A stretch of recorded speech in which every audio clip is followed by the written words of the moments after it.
budgets and things of that sort. But that was the only issue area on which the parties differed. The parties within them had moderating forces. In the Democratic Party, you had a northern liberal wing, but you also had a southern conservative wing. Both wings of the party agreed on the support for economic welfare, but they differed with regard to issues of civil rights and race, so that issue got suppressed. It was kept off the political agenda. And they also differed on the issue of labor unions. The Republican Party, on the other hand, was moderated by forces within the party that took moderate or liberal views on issues of racial equality and also gender equality. In the United States, the Equal Rights Amendment that was long debated actually originated within the Republican Party. And the Republican Party then was still the party of Abraham Lincoln, the party that freed the slaves and supported blacks after the Civil War. So the parties had those moderating forces in them. After the war, politics changed. In addition to being divided on economic welfare kinds of issues, although even then, the Republican Party basically agreed to maintain some of the new major entitlement policies, such as Social Security and other liberal developments. During that period, there was the rise of the civil rights movement, and a split occurred within the Democratic Party between the northern liberal wing of the party and the southern conservative wing of the party over the issue of civil rights. The northern liberals wanted the party to become the pro-civil rights party. And they basically, to make a long story very short, they gained the upper hand. The civil rights movement made the issue much more visible nationally. And what happened with the election of John Kennedy as president, and then Lyndon Johnson, the rise of Richard Nixon as a leader of the party, engaged in what was referred to as the Southern strategy. The Republican Party, even though it had supported the Civil Rights Act of 1964 and the Voting Rights Act of '65, basically shifted course and became the anti-civil rights party compared to the Democrats. So the parties, as of then, differed on economic welfare issues and also differed on the highly emotionally charged issue of the rights of Black Americans. Then, and this is going to simplify a lot of history here, new issues arose. Issues like, well, women's rights came up further. The Republican Party had always had women's rights in their party platform, supporting the Equal Rights Amendment.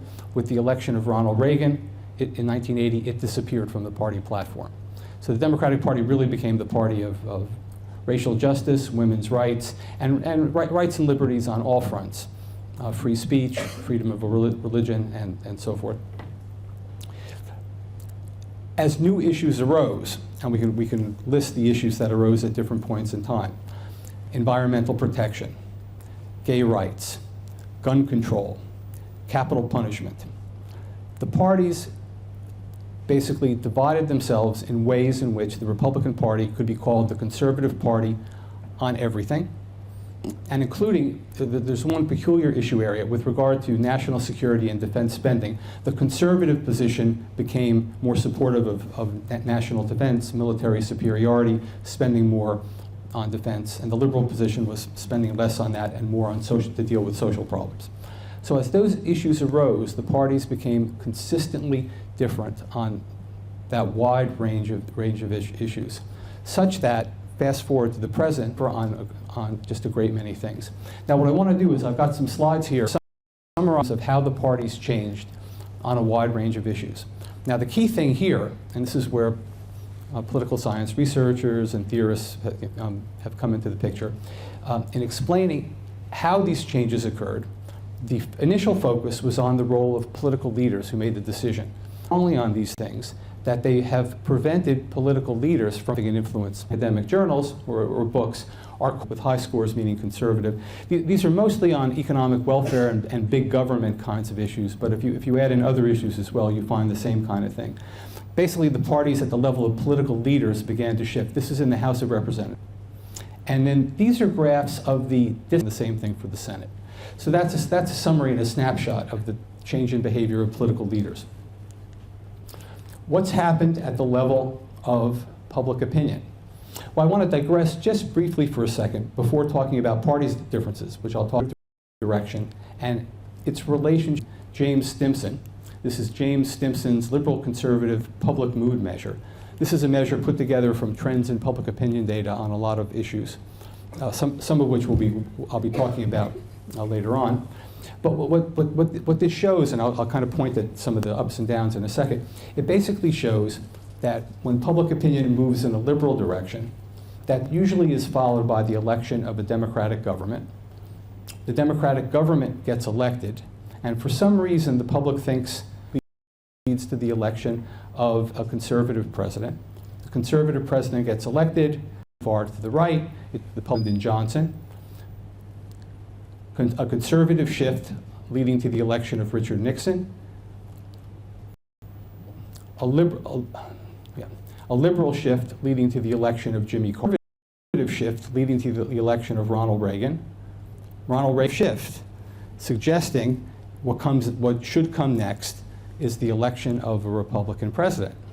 Okay, so the writing's on the wall. The writing's on the wall here. Now, it is the case that Obama's policies have moved further to the left in a more liberal direction, and there's also perception that the Obama administration has not been very successful. When Donald Trump says we're not winning, he's talking about failures on a lot of different fronts. So this is supposed to be a very good year for Republicans. We'll come back to this, okay? And I'm sure you'll want to talk about this. Okay, now what I do want to talk about is, which I found very fascinating. I wrote a book called The Rational Public that was kindly praised in the introduction. The one thing we found, Ben Page and I, my co-author, found in The Rational Public, is that when public opinion changes, the book argues it changes for explainable reasons, for reasons that are understandable. They may not be wise, but they make sense given the information. Almost all subgroups move in the same direction. Opinions are of two sorts. They're of opinions that move in, no matter what the pattern, you find these increasing partisan differences. Politics. The parties are different from each other. And it's penetrated to the represents trends for Democrats, and the dotted line here, so he can fulfill the penalty here in Argentina. Has some kind of, I don't know, idea. He was convicted for murder, and well, Texas, that's a very big death penalty state. Yes, and the issue of that's widening here. Saying 3% thought there were WMDs. You would have thought better educated people would have gotten the word and agreed that there were WMDs. Partisanship seems to have reflected this. Thought there were weapons of mass destruction, and among them, the level of disagreement, ideology, and that really is a significant change of its base. Clearly, Trump is at odds with the mainstream of the party that's become conservative on a whole wide range of things. The fact that the parties are more ideological, and that they're more and the fact that the parties are more ideological and closely matched has really, over time, increased the level of emotion about the elections, anger on both sides and so forth. In the current election, you have, with Trump and with Bernie Sanders, you have a public that is both ideological in different ways on these different issues, but is also rejecting mainstream politicians because they haven't provided the kinds of benefits that they think they need, the middle class especially, and the partisan difference to the Iraq, because when Trump says we're not winning, it has to do with winning in Iraq and Afghanistan as well. I mean, the truth is things are still very difficult there. We're not winning, but the partisan differences have gotten lower, and the reason they've gotten lower is that the Democrats have expressed their opposition to the war because they associate the war with George W. Bush. And the Republicans now associate it with Barack Obama, so there's sort of a meeting of the minds there, not to like the war because it was the responsibility of a particular president. The same thing with respect to Afghanistan. It kind of runs against the current there. In terms of how Donald Trump has risen, so to speak, it contradicts a lot of what I've just to Republican mainstream leaders, that a candidate like Trump could have this kind of resonance. It means that their supporters had gone along with taxing the rich, cutting taxes on the rich, balancing the budget, trying to hold back entitlements, when in fact they really supported those kinds of things because it benefited them.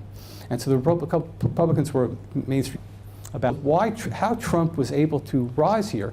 Well, one is he took issue positions that had some appeal. Now, there's a little bit of a note of caution here. That is, there's the impression that Trump, in rising within the Republican Party, the candidates could now have unlimited money, maybe 30% of the vote. Well, Donald Bush or Marco Rubio, or it was Trump taking the lead, and his closest challenger turned out to be Ted Cruz, who was conservative and an establishment politician, but he was somebody who had alienated himself from the mainstream party. He was not a favored candidate among the given the importance now of the caucuses and the primaries and the rules that they established. The party decided, but it wasn't the party leadership, it was the party base. And that's basically how we got to where we are today. I could talk more about that. And in addition to that, now here we have the type of candidate who's risen to the top is Donald Trump, who is a type of populist demagogue. Now, not only were the Republican leaders mistaken about what would happen, but all of the political experts and journalists, and as far as I could tell, nearly the entire American political science profession, myself included,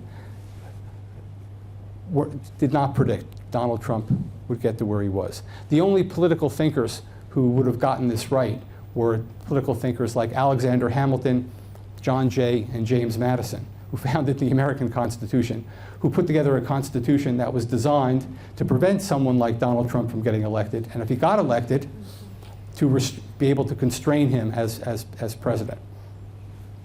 So that's the analysis of how where we are today. With respect to the election, this is a summary of the election.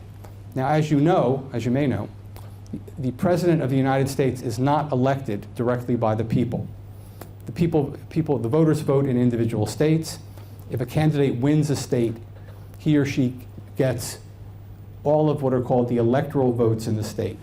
Each state has electoral votes equal to the number of House of Representatives, members of the House of Representatives they have, and also how many senators they have. California has 55 electoral votes because it has 53 congressmen and two senators. A state like Montana has 3 because it has 2 senators and only 1 member of the representatives. It's a small state. It had 3 if it were a state. And the red states represent states that have been consistent Republican states, blue states consistent Democrat states. The light blue states are ones that are the most undecided of the states, and it's the competition for the states. So the election is not a national election. I live in New York. I live in New York City. I will not see campaigners or campaign advertising in my state when the election comes around. The candidates may spend time there, but they're only going to spend time to raise money, not to try to attract voters. The Republican Party losing seats in the House of Representatives. They currently control that by 30 members. The likelihood of them losing to happen in the change hands, and that's a real possibility. So the party's really concerned that if Trump suffers a devastating defeat, the party may go down. And so the election is, because of Donald Trump, because of the things at stake, because of the party's big audience. Democrats, conceivably, I think it's a long shot, win Arizona and Georgia. Trump also thinks he has a shot at his home state of New York and California. I guess California because of his Hollywood friends and other things, and maybe Oregon as well. So both parties are going to try to get out their base. In terms of the remaining undecided voters, in my view, the key thing is going to have to do with Trump's claim that we're not winning. Voters are going to ask themselves, are we winning? Are things going badly? Or are things going well?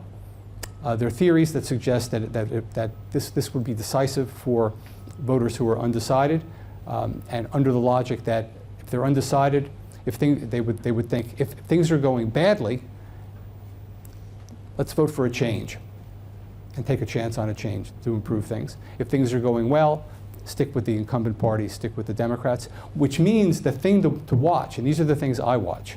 I watch the news every day, I follow trends, I look to see how's the economy doing. If there's good news about the economy, that's good for the Democrats. If it's bad news, it's bad for the Democrats. How are things going in Syria, Iraq, Afghanistan, and so forth? If things are going better, that's good, bad for the Democrats. If they're going badly, it's good for Trump, bad for the Democrats. How are things going in the struggle against terrorism? Any terrorist attack is going to be bad news for the Democrats because the any Republican candidate, and Donald Trump in particular, would in fact make a continued issue of it. And sure enough, yes, I've given a couple talks like this, and I made the same comment, and saying that if, after the next terrorist, if there's another terrorist attack, Donald Trump will be the first one to speak up. Unfortunately, we had one. Donald Trump was among the first to speak up, and it's those kinds of things that should be of significant concern. The other part of the election going well, for two reasons. One is the Republicans are going to make that claim anyway, associate her with the administration, and therefore she may as well get ahead of it. Also, in terms of perceptions of the Obama administration, Obama's popularity rating now is about 50%, which compares very favorably to what George W. Bush's was in 2008, and it was about 34%. So, so there's an upside to doing that. And in terms of what's going to happen, the question is going to be, in the U.S., are we winning? I'm going to stop there for questions.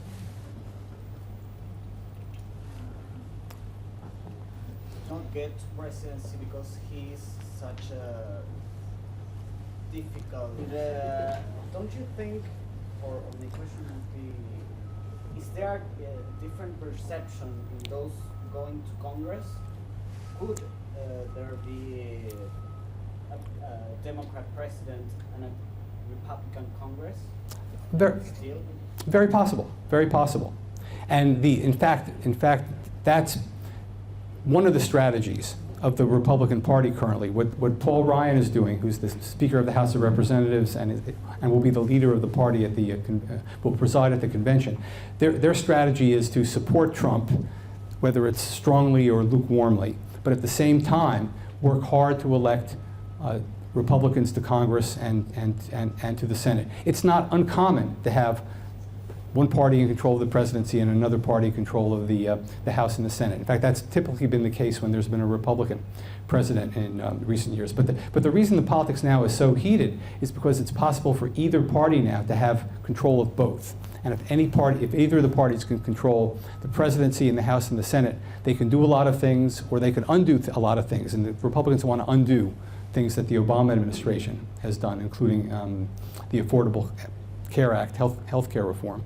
So the Republicans desperately want to, some of the Republican leaders are perfectly willing to accept Donald Trump not being elected president, but they want to work hard to maintain the Republican House and the Republican Senate. Even if they lose seats, they would like to have control of them. And the key thing about the Senate has to do with, and also the presidency, is that not only is there conflict between the parties in running in terms of the presidency and Congress, but also there's heavy partisanship now in the courts in the United States.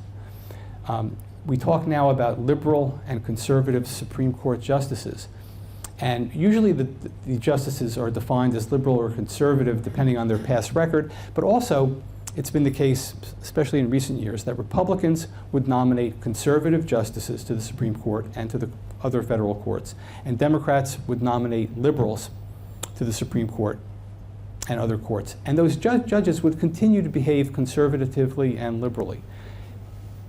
In the past, going back to the 1950s and earlier, it used to be, or even the 60s, and even beyond, Republicans would nominate conservative justices who would not necessarily behave conservatively.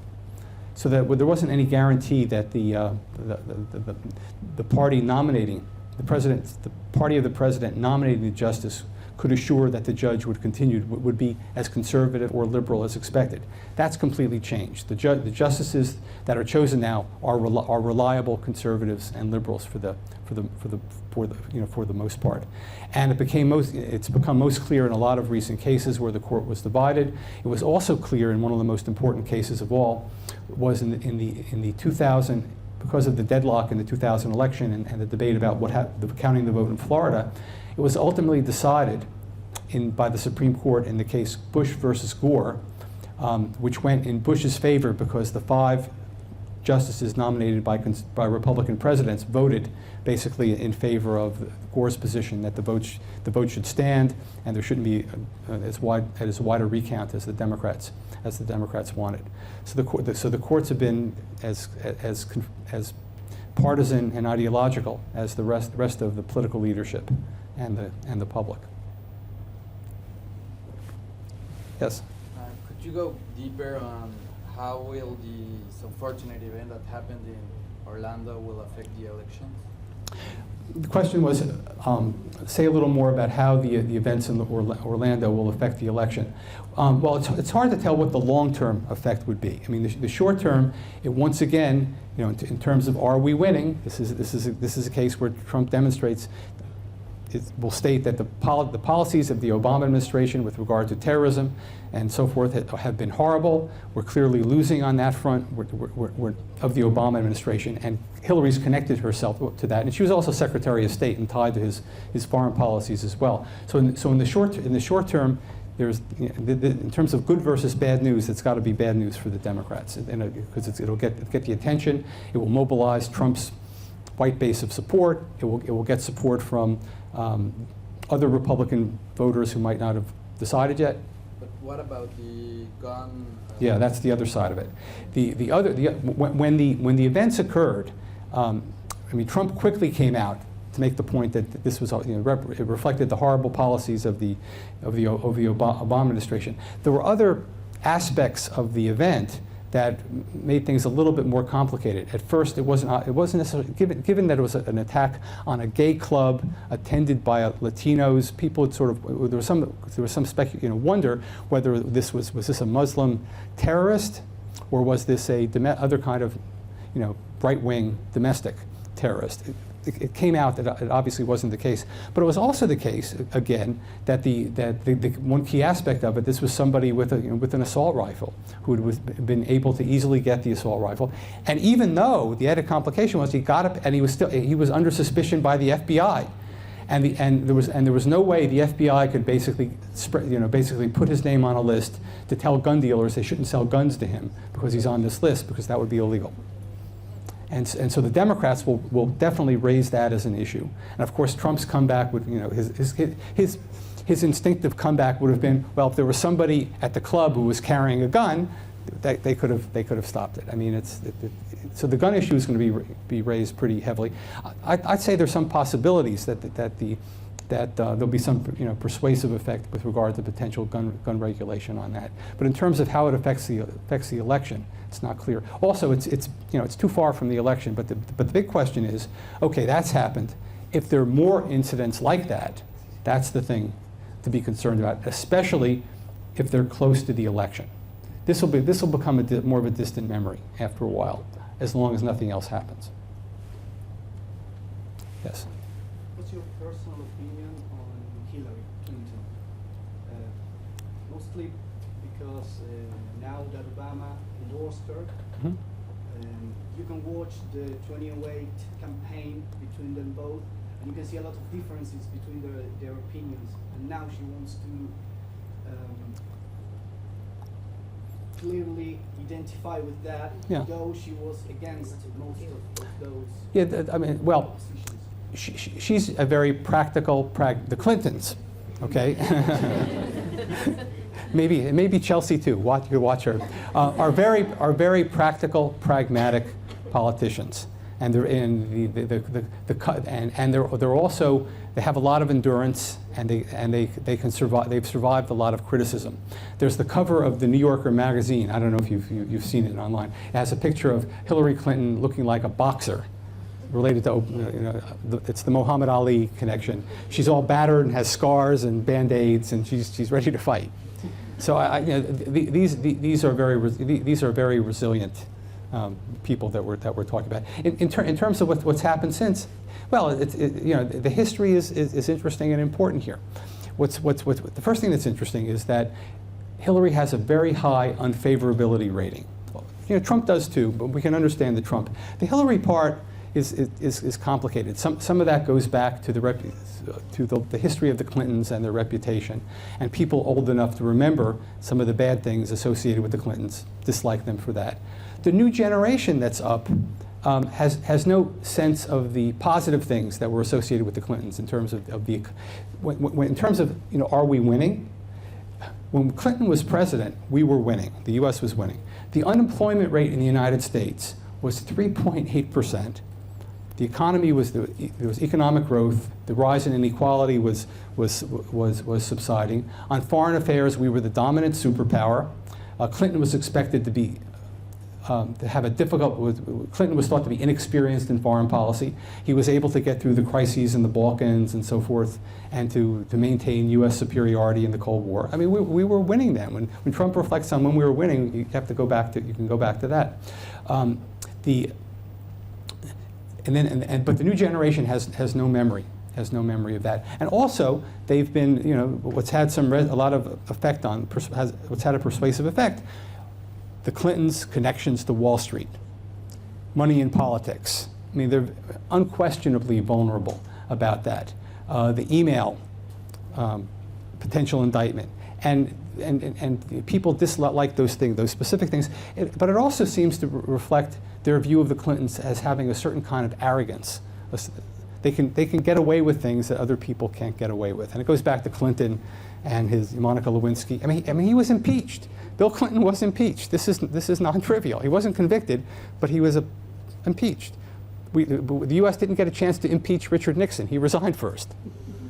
Okay, so but I think it's their resilience. I would say about Hillary, she's resilient and she's practical, unquestionably capable. In terms of the Obamas and the Clintons, it's complicated. Obama became president, but in terms of qualifications and in terms of the timing of the U.S. having a president, I think. The answer to your question, my opinion, I think the Clintons are a very interesting political family. Yeah. Do you think Trump personifies kind of the comeback of the Tea Party, or is just a personification of the time we live in, like a reality show president? Meaning, because I feel like when McCain was elected, he chose Sarah Palin, and it sounded like he was, he wasn't a good choice for him, therefore he lost. And then Romney was chosen. He didn't appeal to the masses. He was considered to be, someone only appealing to the rich people. And now it seems like you only see a populist president or candidate right after a crisis.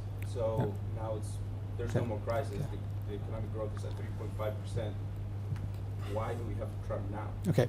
Well, first of all, I think that overall, this is a good question, and the history you talk about is interesting. But I want to focus on Trump because that's the first thing you emphasize.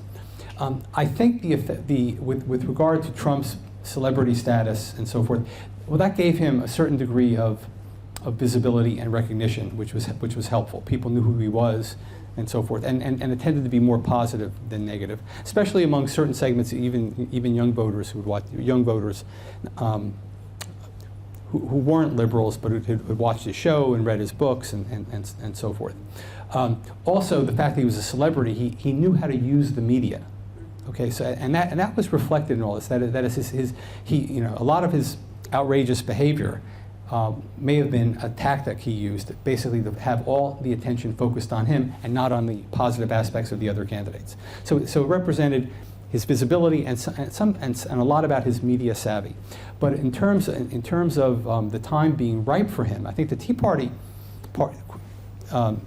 is significant here, not so much in the direct support for Clinton, because currently the Tea Party during the primaries was split between him and Ted Cruz. and it depended on how religious the members were. So the Tea Party isn't a huge part of necessarily a huge part of his base of support, but the Tea Party represented the first sign of this dissent within the Republican Party, in which the Republican voters were telling their leaders, "You're not helping us." That is, you've got to focus policies that benefit working people and the middle class, and you've got to fight harder against the Obama administration. Not that the Republicans weren't fighting hard enough as is, and so they were the first signs of the rebellion within the Republican Party, and the first outcome of that was the fact that Eric Cantor, the Speaker of the Majority Leader in the House of Representatives, failed to get reelected because he was defeated in a party primary. And this was and it was basically the Tea Party in criticism of so that was a sign that the mainstream was in trouble. And what we saw in the rise of among his supporters was basically how big that resentment of the party was. That went beyond the Tea Party itself. By the same token, on the Democratic Party side, so the Tea Party kind of raised the issue. They weren't necessarily instrumental in getting Trump support because they split, but now they're likely to rally around him.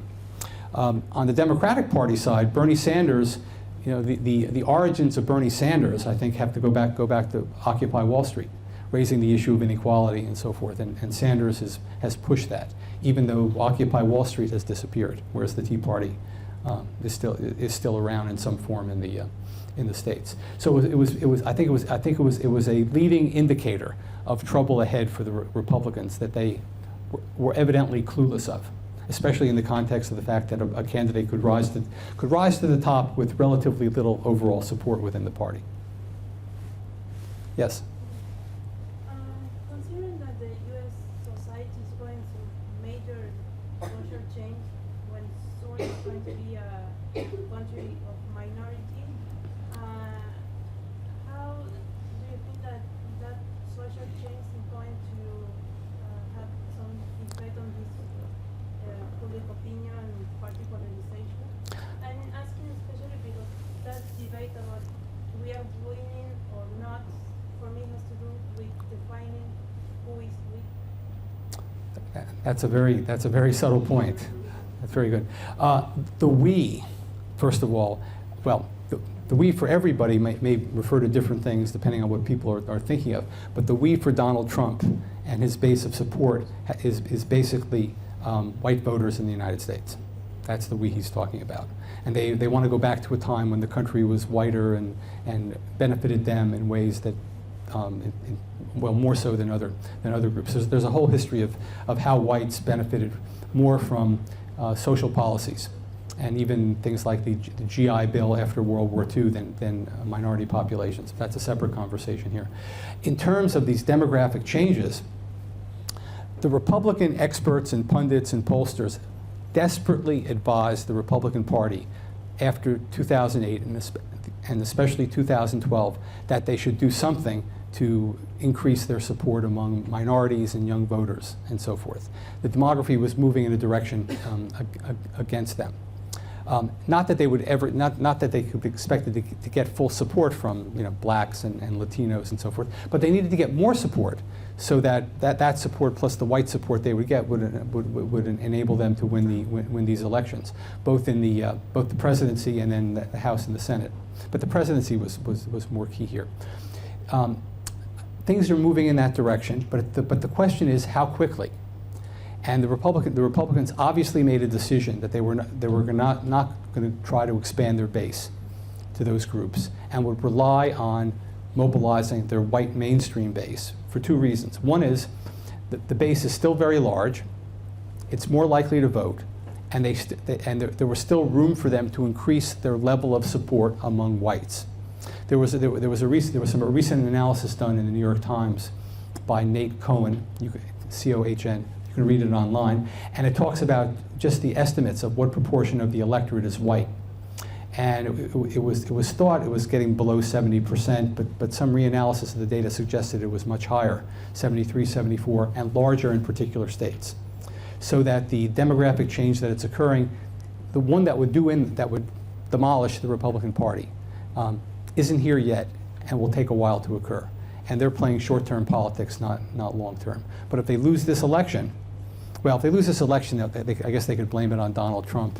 But I think in losing the election, they would reconsider the nature of their base, and then also how to deal with the long-term issue that you correctly pointed out. Yep, good. Trump seems to bring a tougher foreign policy. Why do you think Vladimir Putin supports him so much? Well, in terms of in terms of how strong his foreign policy is, it seems to be he seems to be sending mixed messages. Today he talked about we need to bomb ISIS. That was part of his message today, but then at the same time he seems less prone to want to work with our allies to deal with things. He's talking about he has lukewarm feelings toward NATO. He wants to pull out American troops from South Korea. He's willing to have the Japanese and the South Koreans have nuclear weapons. He does want to spend more on defense, but his motto here is basically America first, and to be aggressive in the way you've pointed out toward things that he thinks are direct threats to the United States. In terms of he and Putin getting along, I mean, why Putin is and the leader of North Korea and some of the Chinese are prone to say positive things about Trump. I think the reason is a little more subtle. What they want to do is they want to support a similar authoritarian leader, and by legitimating Trump, they want to legitimate themselves further as being the same kind of authoritarian leader. Who they see as the legitimate democratic leaders of their country. I think it's more. I think there's something symbolic about it than real. Whether he wants to really be going head to head with Donald Trump in dealing with foreign policy issues and security issues, it's not clear. But I think it has to do with bolstering his own personal kind of style and image. By basically supporting Trump, he's basically saying, "I'm just like that too. You should like me."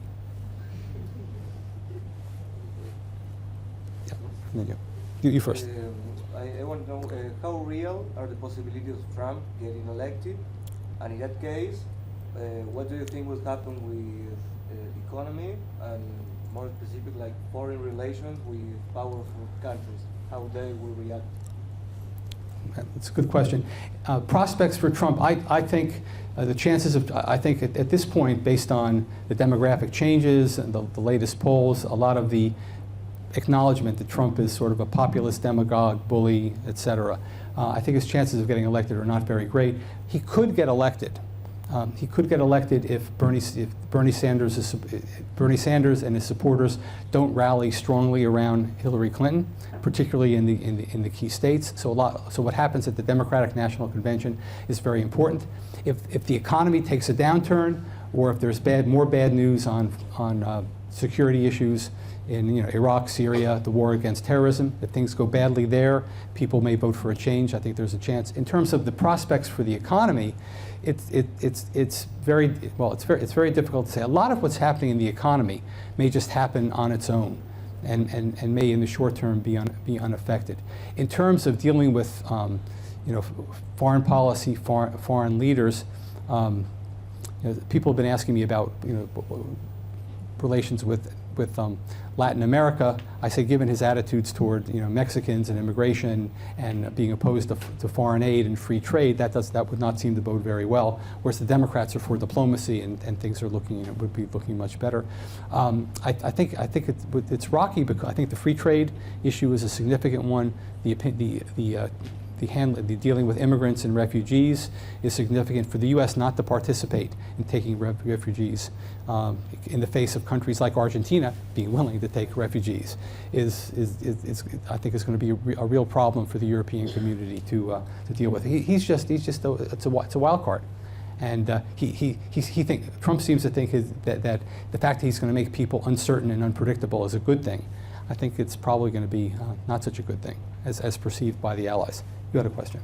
Thank you. I was thinking in foreign policy, but precisely for Latin America, because we all see that the Latin American governments are like trying to have more closer relationships with the United States. But now, in these times of election, I don't know if we have clear how is the opinion or the argument in the other side of the relationship, although for Hillary and for Trump.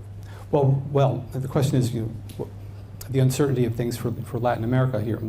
Well, I think it's pretty clear right now, at least in the short term, it's a good time because the Americans are interested in engaging Latin America.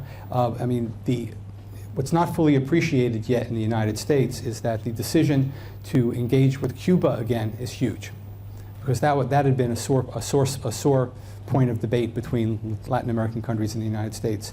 I think that's gone now. Even Donald Trump says he'll take a wait-and-see attitude on that. Now, maybe he's thinking about, wait and see. Maybe I'll build a hotel or golf course there or something. But basically, as we say in the United States, that train has left the station now, and I think that's going things are going to continue there. But that's had a positive effect. The fact that Latin American governments have shifted a little toward the center and right in ways that make them more receptive to engaging the U.S. I mean, Argentina is a good example in terms of what's going on right now. And of course, Argentina willingness to take refugees is a signal in that direction. It's also a signal that they'd like the United States to support the first Argentinian woman Secretary General of the United Nations and so forth. So in the short term, things look positive. If Hillary Clinton or Bernie Sanders were president, I think things would go the emphasis would be on diplomacy. That would be an opportunity. Donald Trump, you don't know. The trouble with Donald Trump is that we don't even know what kind of advice he's going to be getting, who his advisors are going to be. And that's really unfortunate, because there are a lot of good Republican advisors out there, but none of them are have gravitated toward him yet. Yes. I just wanted to ask you, in case Donald Trump wins this election, I want to ask you if you think he's actually going to be able to or capable to govern the country, or if he should kind of... Yeah, that is a great question. If Trump wins, is he going to be able to govern the country, or what could happen? Because we only know the image he gives us, what he's going to do, like the Great Wall he's going to build. Well, we don't know, because he hasn't said a lot of things about a lot of issues. Also, we don't know whether he's really serious about everything he said. I mean, that's really unfortunate as well. But the way I view this is, as a political scientist, just as an objective political scientist, in case he gets elected, as you put it, I think that's a nice way to put it. What could happen? And I think what could happen, first of all, is that we would see the first challenge in a long time to the American constitutional system. The first major challenge we had, which was more devastating than this one, as bad as Trump could be, the Civil War in the United States was much worse. That was a constitutional crisis there, and it was only resolved with a civil war within. The most devastating war the U.S. has ever had, I should add. If Donald Trump's elected, this would become a test for the constitutional system. A lot of us think, and I'll say us because I agree with this, the checks and balances in the Constitution and the American system are in place. If Trump is elected, it's not obvious. Well, obviously the Democrats in the House and the Senate will oppose him. A lot depends on how well they do in the election. But if he won, chances are the Republicans would hold on to the House of Representatives, and the Republicans would hold on to the Senate. But the restraint there is he will have to get support from his own party in the House and the Senate. And if these political leaders oppose him on a lot of issues, he'll have to engage in compromises with them. And the irony here is that he would be checked, constrained by his own party, working in conjunction with the Democrats. We might get some bipartisanship, Democrats and Republicans working to constrain Donald Trump. On the other hand, if he gets elected, and this is why the Republicans want him elected, if a Republican gets elected, Republicans will maintain control of the Supreme Court and the judiciary. That's where there's no disagreement between Trump and the Republican establishment on that, and the Republican electorate. So in terms of things that can get done, I think he would be constrained. How happy he'll be with that, we don't know. The other question is, in terms of the constraint, how much can he do unilaterally with presidential power that doesn't require approval, doesn't require legislation passed by the House and the Senate. There are things he can do with executive orders that can affect immigration, that can affect trade. He's obviously proposing judges, so he can do a lot in that respect. To undo health care reform and a lot of Obama's policies, he has to work with he'll have to work with his party. So the constraints are in place there, and also with regard to some of the most outrageous things he said, when he talked about basically going after the families of terrorists. Now that he could do. He could order the military to go after the families, but the military has already signaled that we're not going to do that. Okay, I mean, this is where international law and so forth. Although you don't know for sure, but there's an old saying that presidential power is the power to persuade. In order to implement policies, the bureaucracy has to go along. The president has to give orders, and they have to follow his orders. Well, it's not always the case that the bureaucracy smoothly does what the president says. And if he does things that bureaucrats or the military think is illegal, they might not do it. Also, he could try to do things that he might eventually get challenged by in the courts, and he might propose to do things that even conservative justices would oppose. So the courts are there to constrain him as well. But there are some things that are, that worry people that he can do himself as president. And the wall in Mexico is something he could try to negotiate himself. But he has to persuade the Mexican government to pay for it. Other questions? Yes. I would like to ask about foreign trade. We already know what is the policy of Trump about international politics, at least in Mexico, that will probably damage the trade. But I would like to know the policy of Hillary. I mean, we are not, we don't have like very close ties in trade with U.S., but I would like to know if there is any perspective to change that. Well, in terms of diplomacy and in general negotiating things, I think any of the Democrats are willing to negotiate. I think Donald Trump, if he gets the right advice, will be willing to try to make a deal.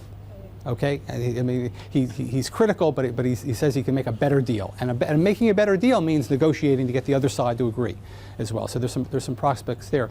Hillary Clinton has she used to be for free trade. Now she's against it. She's against the Trans-Pacific, pact and so forth.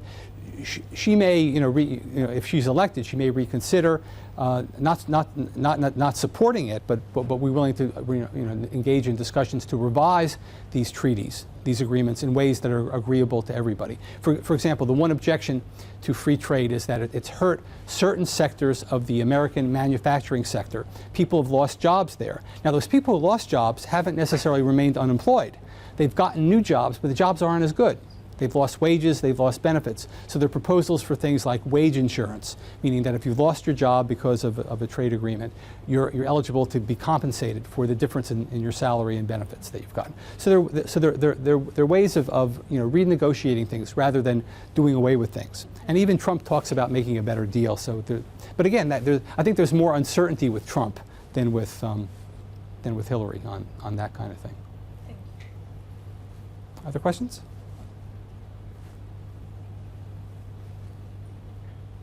Well, thank you very much. Oh, yes, good. Sorry. No, I'm happy to answer. Good. I have a question about U.S. society, more like politics. In the Delta War, Trump's candidacy seems more like a race against Mexicans. I would like to know, since the Orlando terrorist attack was good for him in order to complain about this, we are not winning, would the Orlando terrorist attack be beneficial to him if the attack had been produced against Mexicans? If the attack, the question is if the attack had been like on a Mexican club or something like that. First of all, when I first heard reports about the attack, they mentioned it was a club where gays attended, and also they mentioned Latinos. A terrorist attack by a Muslim terrorist against Latinos, I think the emphasis still there would be on the Muslim part of this, because that's his big claim of where the Obama administration has done. That's what I wanted to know. Like, they don't really care.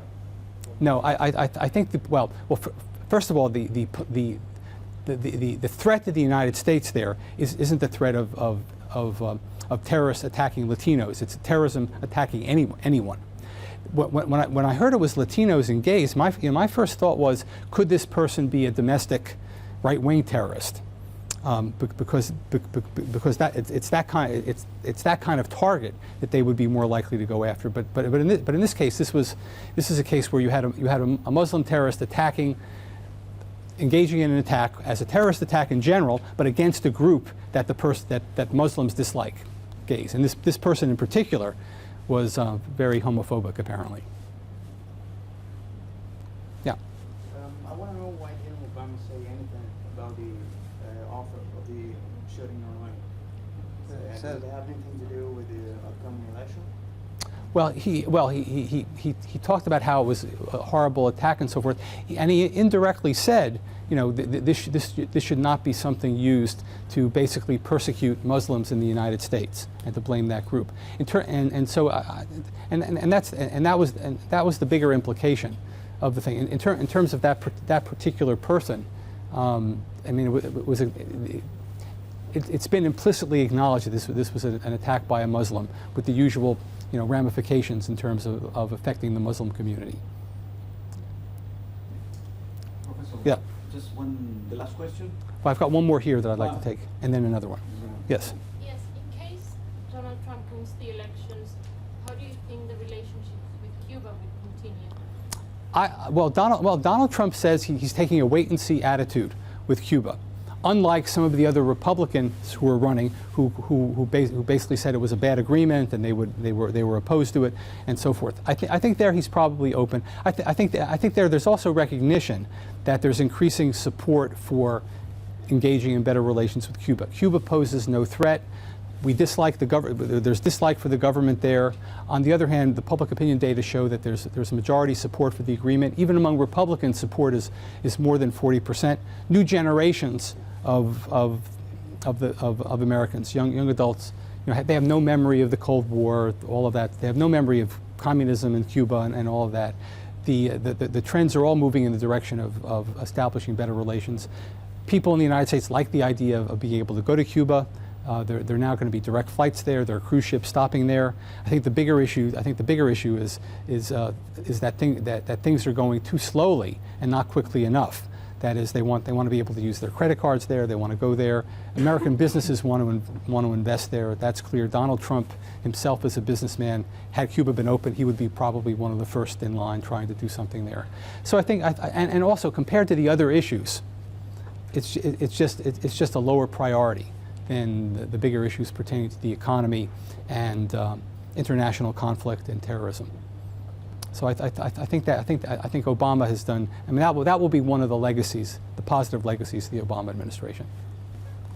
Yes, thank you. What are your views regarding entrepreneurship as a way to solve unemployment problems we are having globally, basically in Latin America and North America? At least I can see some stats regarding 2020. We're going to have some serious problems by that time. By we meaning? Yeah. I mean, what do you think about, or what are your views regarding entrepreneurship as a way to solve unemployment issues we are having right now in the world? Well, in the U.S., I mean, there are different views of way. The question is how important is promoting entrepreneurship to basically creating jobs and improving the economy and so forth. Now, I can talk about that in the context of the current campaign. It's pretty clear. The Republican Party view is, in terms of how to achieve economic growth, they want to rely on the private sector, the market. Entrepreneurship is a very key part of that, and the key way of promoting entrepreneurship for the Republicans, and Donald Trump will be the first to say, one of the first to say this as well, is that the government prevents it because of so many government regulations. And the way to promote it is to basically have fewer regulations. There are all kinds of data that they point to showing how the number of government regulations has gone up increasingly over time, and more so over the Obama years. And the regulations related to higher employment rules, work safety rules, environmental regulations. It's come up in the and environmental regulations, and so that's what they emphasize. The Democrats would think the regulations are important in order to deal with issues of worker safety, promoting environmental health, well-being, and so forth. And the emphasis on the Democrats is more on doing things to build up the infrastructure of the country, more government spending to deal with problems in roads and bridges. I mean, there are lots of problems there which would have the benefit of putting money into the economy as a way of stimulating the economy. So, and with regard to entrepreneurship, they would be all for that, but their view of it is different with regard to regulation. I think there's no disagreement that anything to promote business is a good thing, but it's a question under what circumstances to do it and how best to do it. Beyond the United States, I have no expertise to talk about those things. Any last questions? Okay. Thank you. We're done. Thank you.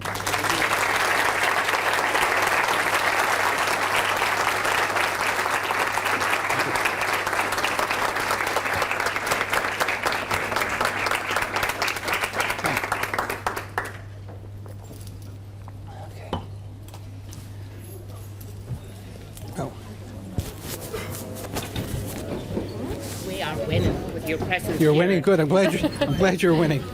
All right. I feel like I'm winning too.